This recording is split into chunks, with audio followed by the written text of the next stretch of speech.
नमस्ते, सदावत सलीम, मातृभूमि, जय हिंद। दोस्तों शुरू करते हैं आज के डिफेंस समाचारों को। बढ़ते पहले डिफेंस अपडेट की तरफ। दोस्तों ब्राजील भारत के साथ अपने रक्षा संबंधों को और मजबूत कर रहा है, जिसमें कि ब्राजील के ब्रिगेडियर जनरल भारत आए हैं और उन्होंने भारत के कई सारे डिफेंस प्रोजेक्ट्स के बारे में जानकारी ली है। इस दौरान उनकी यात्रा के दौरान दोस्तों ने भारत इलेक्ट्रॉनिक्स लिमिटेड और अन्य जो डिफेंस इलेक्ट्रॉनिक्स कंपनी है उनका दौरा कराया गया और साथ ही उन्हें भारत के द्वारा बनाई जा रही कटिंग एज कम्युनिकेशन और साइबर सिस्टम के बारे में जानकारी दी गई।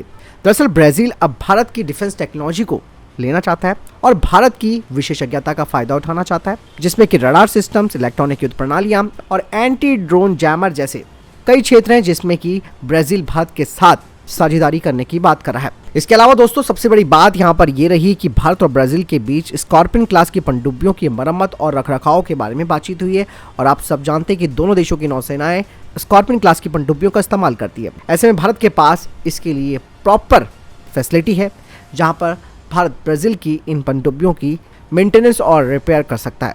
यहाँ पे एक बात और मैं बता दूं कि आप सब जानते हैं कि ब्राजील अपने C390M ट्रांसपोर्ट विमान की भी भारत को पेशकश करने आया हुआ है, जो कि भारतीय वायुसेना की इस वक्त सख्त जरूरत बनी हुई है।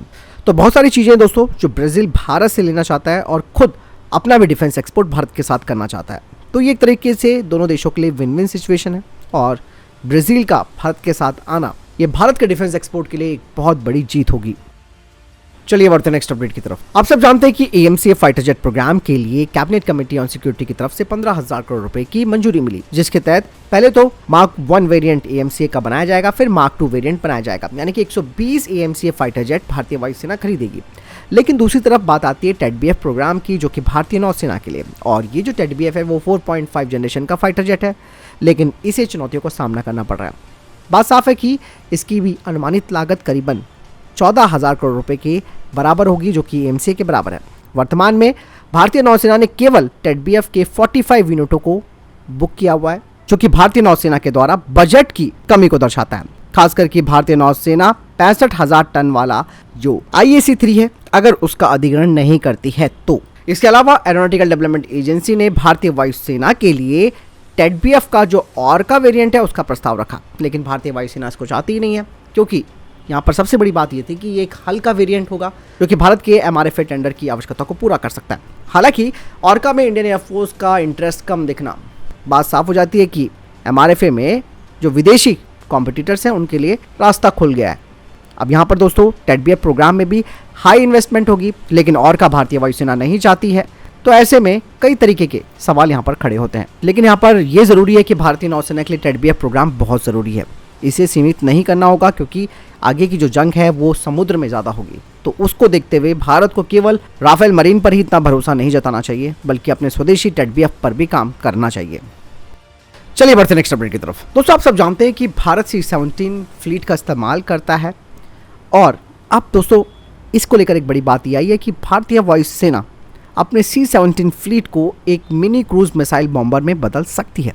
हालांकि ये ऑफिशियली बयान नहीं है, लेकिन ये इसलिए कहा जा रहा है क्योंकि C-17 ग्लोबमास्टर 3 विमानों का भारत के पास दूसरा बड़ा बेड़ा है, यानी कि दूसरी सबसे बड़ी फ्लीट है। अब इस ट्रांसपोर्ट एयरक्राफ्ट के लिए कुछ नए रास्तों को तलाशने की बात की जा रही है, क्योंकि हाल ही में अमेरिकी वायुसेना ने इस कार्गो विमान की लड़ाकू क्षमताओं को बढ़ाने का काम शुरू किया। दरअसल अमेरिका की वायुसेना रैपिड ड्रैगन परियोजना पर काम कर रही है, जो कि ऑफेंसिव अभियानों के लिए होगा।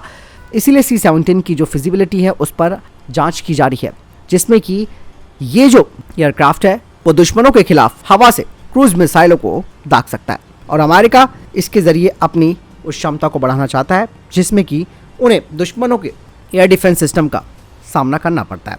हालांकि भारतीय वायुसेना, जैसे कि मैंने कहा कि उन्होंने ऑफिशियली कोई इसके बारे में चर्चा नहीं की है, लेकिन इतना है कि ये भारतीय वायुसेना के लिए काफ़ी इंपॉर्टेंट होगा, क्योंकि भारतीय वायुसेना के पास एक डेडिकेटेड लॉन्ग रेंज का कोई बॉम्बर नहीं है।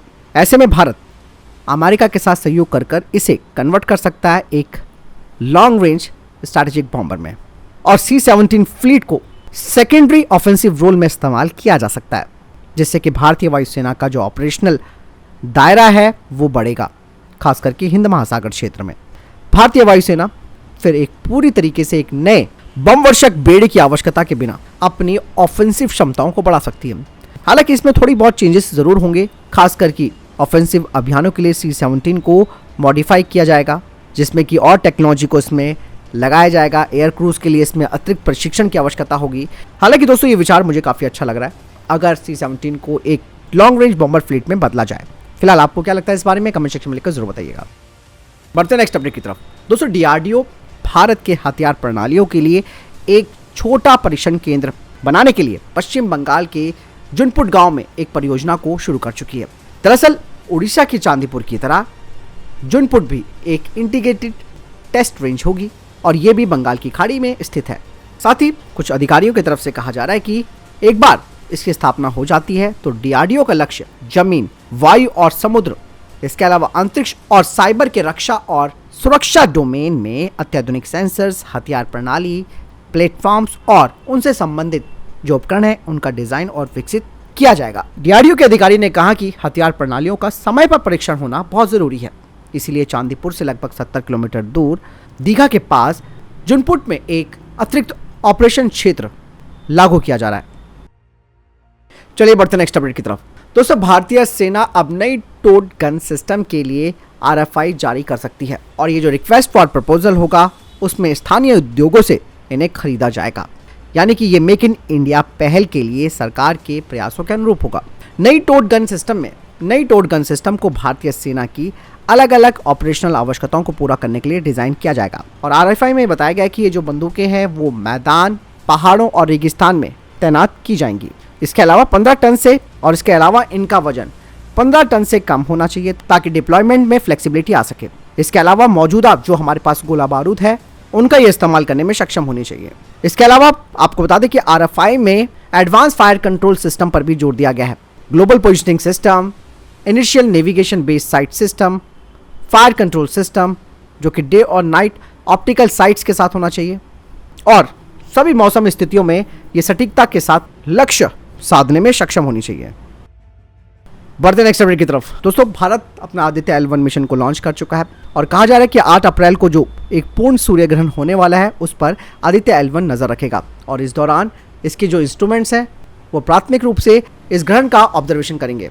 इसमें लगा इंस्ट्रूमेंट सूर्य ग्रहण के दौरान तस्वीरें लेगा। बढ़ते नेक्स्ट अपडेट की तरफ। रक्षा मंत्रालय की 2022-2023 की वार्षिक रिपोर्ट में light combat aircraft LCA Mark 1 programme के लिए एक महत्वपूर्ण विकास किया गया है, जिसमें कि इसमें स्वयं रक्षा कवच इलेक्ट्रॉनिक वॉरफेयर सूट लगाया गया है जो कि MK1A को इलेक्ट्रॉनिक खतरों से बचाने में महत्वपूर्ण भूमिका निभाएगा। घरेलू स्तर पर विकसित किया गया यह सूट अत्याधुनिक वॉर सिनेरियो में फाइटर जेट की सर्वाइविलिटी को बढ़ाएगा, जिसमें कि इसमें अत्याधुनिक तकनीकों का इंटीग्रेशन किया गया है। आपको बता दें कि स्वयं रक्षा कवच electronic warfare suit LCA MK1A के लिए एक महत्वपूर्ण अपग्रेड है। इसके अलावा इसमें state of the art highly advanced radar warning receiver, advance self protection jammer, comprehensive coverage, जिससे कि ये सुनिश्चित होगा कि ये विमान सभी दिशाओं से सुरक्षित है। आपको बता दें कि इस एडवांस इलेक्ट्रॉनिक शील्ड के साथ LCA Mark 1A भारतीय वायुसेना के लिए एक शक्तिशाली फाइटर जेट की भूमिका निभाएगा। चलिए बढ़ते नेक्स्ट अपडेट की तरफ। दोस्तों हाल ही में भारत की खुफिया एजेंसी जो रॉ है उन्होंने एक रिपोर्ट पेश की थी। इस रिपोर्ट में कहा जा रहा था कि पाकिस्तान में भारत आतंकियों को मार रहा है, लेकिन रक्षा मंत्री राजनाथ सिंह ने इस पर एक करारा जवाब दिया है। उन्होंने कहा कि भारत घर में घुसकर मारता है। ऐसे में पाकिस्तान इससे और चिढ़ गया है। पाकिस्तान ने रक्षा मंत्री राजनाथ सिंह के बयान की कड़ी निंदा की है। चलिए बढ़ते नेक्स्ट अपडेट की तरफ। दोस्तों आत्मनिर्भर भारत को एक बड़ी सफलता मिली है। आपको बता दें कि Lokesh machine limited 550 9x19 mm सब मशीन पिस्टल आसामी की सप्लाई करेगी इंडियन आर्मी की स्पेशल फोर्स को और यह अनुबंध करीबन 4,60,10,250 रुपए का है। इसके अलावा दोस्तों जिंदल डिफेंस की टॉरस T9 को भारतीय सेना के 550 9x19 mm machine pistol tender में L1 घोषित किया गया है। टॉरस T9 का निर्माण भारत में ट्रांसफर ऑफ टेक्नोलॉजी के माध्यम से किया जाएगा। बढ़ते नेक्स्ट अपडेट की तरफ। दोस्तों DRDO की तरफ से कहा गया है कि अर्जुन मार्क 2 टैंक का जो डेवलपमेंट है वो किया जा रहा है, जिसमें कि इसमें एक 1500 हॉर्स पावर का स्वदेशी इंजन लगा होगा। इसके अलावा इसके टरट को दोबारा से रीडिज़ाइन किया गया है जो कि इसे 4 टन हल्का करता है मौजूदा वर्जन से, और ये जो इसका हल्का वजन है उससे ये जो टैंक है वो और फुर्तीला होगा। आपको बता दें कि ओवरऑल जो मार्क 2 टैंक होगा उसका वजन 63 टन होगा जो कि मौजूदा 67 टन के मार्क 1A की तुलना में कम है। चलिए बढ़ते नेक्स्ट अपडेट की तरफ। भारतीय अधिकारियों की तरफ से कहा जा रहा है कि भारतीय नौसेना को पहला रशियन मेड एडवांस तलवार क्लास की जो फ्रिगेट है वो सितंबर में मिल जाएगी और दूसरी फ्रिगेट 2025 की शुरुआत में मिलेगी। दोनों देश फिलहाल तो यूएस सैंक्शंस पर काम कर रहे हैं, जिसकी वजह से रशिया को भारत वेपन्स की जो पेमेंट है वो नहीं कर पा रहा है। इसके अलावा गोवा शिपयार्ड लिमिटेड भी 2 और एडवांस तलवार क्लास के फ्रिगेट्स को तैयार कर रही है, जो कि ट्रांसफर ऑफ टेक्नोलॉजी के माध्यम से वो तैयार कर रही है और इनकी डिलीवरी 2026 और 2027 तक होनी है। बढ़ते नेक्स्ट अपडेट की तरफ।